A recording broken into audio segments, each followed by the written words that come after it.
போரின் நடுவிலே 234 தொகுதியிலும் விஜயினுடைய தாவேகா தோல்வி அடைகிறது.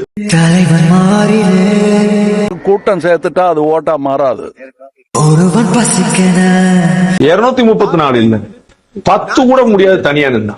வேட்டை தூங்குது உங்களுடைய அடுத்த படத்திற்காக காத்துக்கிட்டு இருக்கிறங்க விஜய். நரிகள் கூட்டமோ அரசியல் அப்படியே முதல்வராயிட்டு வழியில் கிடக்குது. சினிமாக்கார வந்தா ஜெயிச்சான் அப்படிங்கிற வரலாறு கடைசியா எம்ஜிஆருக்கு மட்டும் தான் இருக்கும். நீங்க எழுதி வச்சுக்கோ. குருதியாட்டமோ காட்டு நடக்குது. 2 நிறுவனம் என்ன சொல்லுது, அவர் தான் முதலமைச்சர். இப்ப இது எவ்வளவு பெரிய காமெடின்னு மக்களுக்கு தெரிஞ்சிச்சு. வாடைகள் 100 வந்து போதவில்லையே.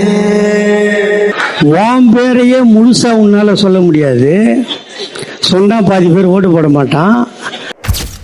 சி ஜோசப் விஜய் எனும் நான்